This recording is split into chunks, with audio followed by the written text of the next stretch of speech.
الرحمن الرحیم اللہم صلی اللہ سیدنا محمد و آلہ و اطراطہ بیعدد کل معلوم اللہ کا استغفر اللہ لا الہ الا الا هو الحی القیوم واتوب الیہ یا حی و یا قیوم برحمتک استغیث۔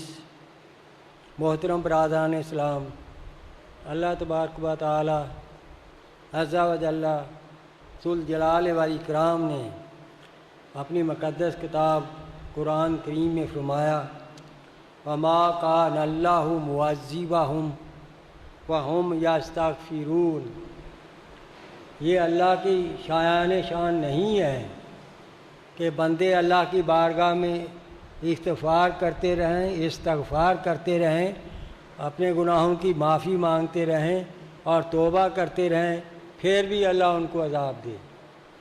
یعنی ایسی قوم کو جو اللہ کی بارگاہ میں توبہ کرنے والی ہو، اللہ سے معافی مانگنے والی ہو، ایسی قوم کے بارے میں اللہ خود اپنی شان بیان کر رہے ہیں کہ میں ایسا رب نہیں ہوں کہ ایسے لوگوں کو عذاب دوں جو کہ میری بارگاہ میں اپنے گناہوں کی معافی مانگتے رہتے ہوں، توبہ کرتے رہتے ہوں۔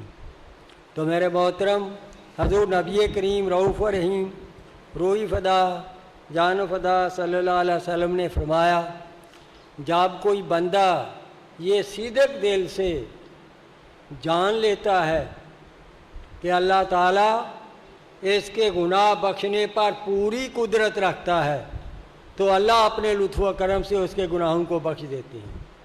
یہ بندے کے یقین آنے کی ضرورت ہے۔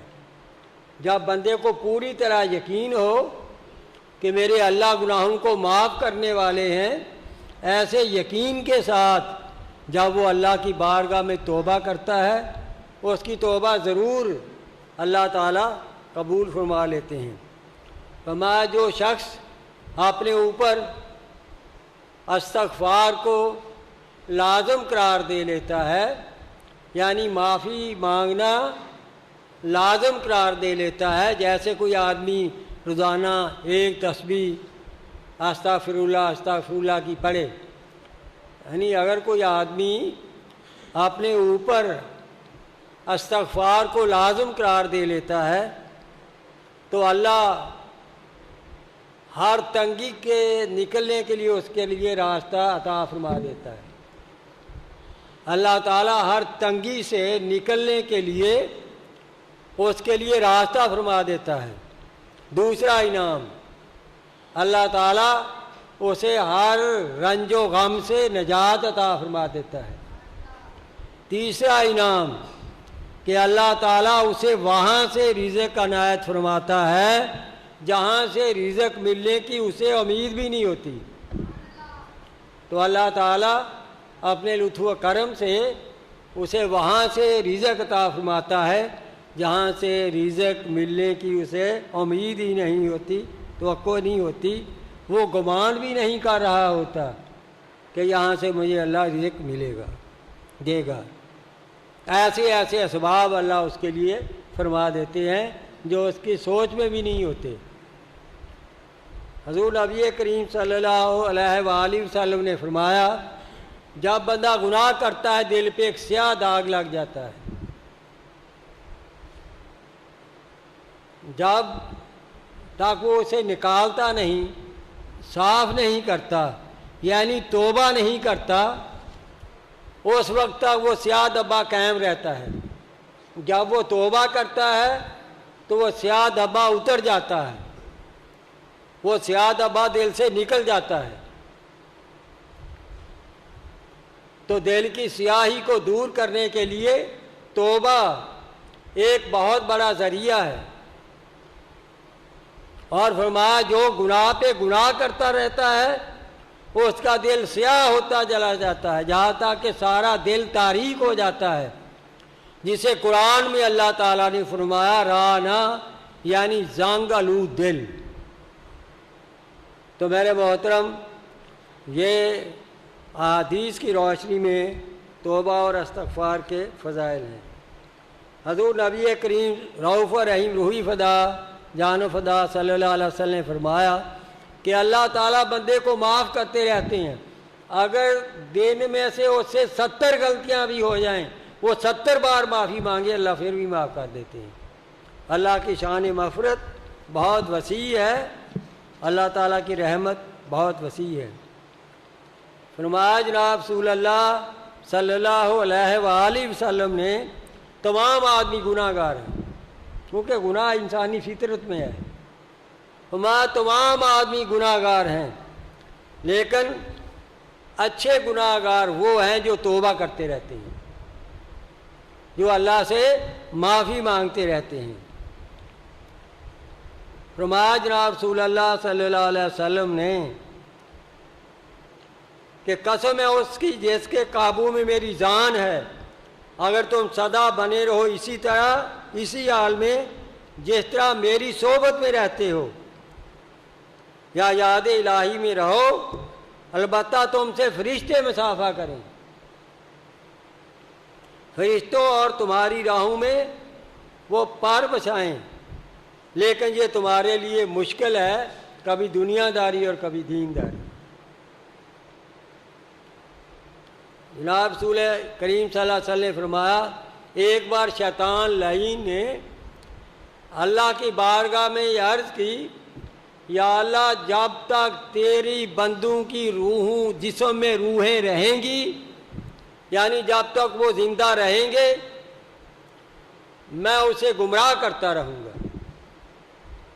ابلیس نے قسم کھا کر یہ کہا مجھے، یا اللہ تیری عزت کی قسم، جب تک تیرے بندوں کے جسم میں روحیں رہیں گی یعنی وہ زندہ رہیں گے میں انہیں گمراہ کرتا رہوں گا. اللہ نے فرمایا مجھے قسم ہے اپنی عزت کی، مجھے قسم ہے اپنے جلال کی، مجھے قسم ہے اپنے بلند مرتبے کی، جب تک میرے بندے مجھ سے توبہ کرتے رہیں گے، معافی مانگتے رہیں گے، میں معاف کرتا رہوں گا، میں ان کی توبہ قبول کرتا رہوں گا. اللہ نے 3 قسمیں کھا کر فرمایا کہ مجھے اپنی عزت کی قسم، مجھے اپنے جلال کی قسم،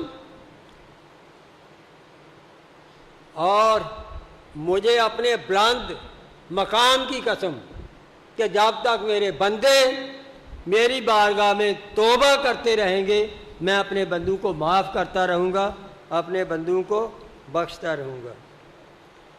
حضور نبی کریم رؤوف رحیم روحی فدا جان و فدا صلی اللہ علیہ وسلم نے فرمایا توبہ کا دروازہ اس وقت تک بندے پہ کھلا رہتا ہے جب تک کہ اس کے موت طاری نہ ہو. حضور نبی کریم رؤوف رحیم روحی فدا جان و فدا صلی اللہ علیہ وآلہ وسلم نے فرمایا اللہ نے مغرب کی طرف ایک توبہ کا دروازہ بنایا ہے. اللہ نے مغرب کی طرف ایک توبہ کا دروازہ بنایا ہے جس کی مسافت 70 برس ہے، جس کا فاصلہ 70 برس کی مسافت ہے، یعنی 70 سال تک بندہ چلتا رہے اتنا وہ دروازہ چوڑا ہے جو مغرب کی طرف اللہ نے توبہ کا جو دروازہ بنایا ہے. اور یہ دروازہ اس وقت تک کھلا رہے گا جب تک کہ آفتاب مغرب سے طلوع نہیں ہوگا، یعنی قیامت تک، کہ بندے توبہ کرتے رہیں اور اللہ معاف کرتے رہیں گے. فرمایا جناب رسول اللہ صلی اللہ علیہ وآلہ وسلم نے مومن میں جب اللہ مومن کا جب ایک درجہ اللہ جنت میں بلند کرتا ہے تو وہ مومن اللہ سے پوچھتا ہے یا اللہ یہ میرا درجہ کس لیے بلند کیا گیا ہے، کس نیکی کی بدولت میرا یہ درجہ بلند کیا گیا ہے. اللہ فرماتے ہیں کہ یہ تیرے بیٹے کے استغفار کی وجہ سے، تیرے بیٹے نے استغفار کیا ہے جس کی وجہ سے تیرا درجہ جو ہے وہ بلند کر دیا گیا ہے. حضور نبی کریم رؤوف رحیم روحی فدا جان فدا صلی اللہ علیہ وآلہ وسلم نے فرمایا خوشخبری ہے اس انسان کے لیے، یعنی بشارت ہے، خوشخبری ہے اس انسان کے لیے جس کے نامہ اعمال میں کثرت سے استغفار پایا جائے. کثرت سے معافی مانگنے والا جو بندہ ہو اسے حضور صلی اللہ علیہ وآلہ وسلم خوشخبری دے رہے ہیں، بشارت دے رہے ہیں۔ ذرا دیکھیں حضور اقدس صلی اللہ علیہ وسلم کی بارگاہ میں توبہ کرنے والا آدمی کتنا آپ صلی اللہ علیہ وسلم کو پسند ہے کہ جسے آپ بشارت دے رہے ہیں، خوشخبری دے رہے ہیں۔ حضور نبی کریم رؤوف رحیم روحی فدا جان فدا صلی اللہ علیہ وسلم نے فرمایا، گناہ سے توبہ کرنے والا گناہ سے ایسے پاک ہو جاتا ہے جس طرح اس نے کبھی گناہ کیا ہی نہیں ہوتا۔ توبہ کرنے والا گناہ سے اس قدر پاک ہو جاتا ہے کہ جیسے اس نے کبھی گناہ کیا ہی نہ ہو۔ اللہ تعالیٰ فرماتے ہیں اگر کوئی بندہ میرے پاس اس صورت میں آئے گا کہ اس نے میرے ساتھ کسی کو شریک نہیں ٹھہرایا ہوگا، اگر وہ پہاڑ کے برابر بھی گناہ لے کر آئے گا تو مجھے بخش دوں گا، میں مجھے معاف کر دوں گا۔ پکی توبہ ولایت کی موجب ہے۔ جب بھی کسی نے پکی توبہ کی، جس بھی مقام پر کی، توبہ ہی کی بدولت وہ ولایت کے مقام پر فائز ہوا، اور توبہ ہی کامیابی اور کامرانی کا اصلی راز ہے۔ ولایت کی سیڑھی کا پہلا ٹمبا توبہ ہے۔ جب تک بندہ توبہ نہیں کرتا، اللہ کی راہ میں جو ہے منزل سلوک کو آسانی سے طے نہیں کر سکتا۔ تو بندہ جتنا بھی گناہ گار ہو، جب صدق دل سے پکی اور سچی توبہ کرتا ہے تو اللہ اسے بخش دیتے ہیں۔ یہ اللہ ہی کا فرمان ہے، یا ایھا الذین آمنوا توبوا الی اللہ توبۃ نصوحا، اے ایمان والو اللہ کی بارگاہ میں توبہ کرو مگر سچی اور پکی توبہ کرو۔ جب بندہ سچی اور پکی توبہ کرتا ہے، گناہ جیسے بھی ہوں اللہ بخش دیتے ہیں اسے۔ اللہ ہمیں بھی اپنے گناہوں سے معافی مانگنے کی پکی اور سچی توبہ کی توفیق عطا فرمائے، اور دن میں ضرور ایک تسبیح استغفار کی پڑھیں، استغفر اللہ استغفر اللہ استغفر اللہ۔ حضور نبی کریم صلی اللہ علیہ وسلم نے فرمایا، میں روزانہ ہر بار 100 دفعہ استغفار کرتا ہوں، اس لیے یہ حضور کی سنت ہے، تو اس سے اللہ کی رحمت چھا جائے گی۔ اللہ ہمیں یہ ایک تسبیح استغفر اللہ کہنے کی، پڑھنے کی باقاعدگی سے توفیق عطا فرمائے۔ وما علینا الا البلاغ۔ اس کا انعام یہ ہوگا، جیسے میں نے حدیث سنائی ہے کہ اللہ تعالیٰ جو توبہ کرتا ہے اسے تنگی سے نکلنے کا راستہ عطا فرماتے ہیں، ایک انعام۔ دوسرا انعام اسے رنج و غم سے نجات بخش دیتے ہیں۔ تیسرا انعام یہ ہے اسے وہاں سے رزق عطا فرماتے ہیں جہاں سے اسے گمان تک نہیں ہوتا۔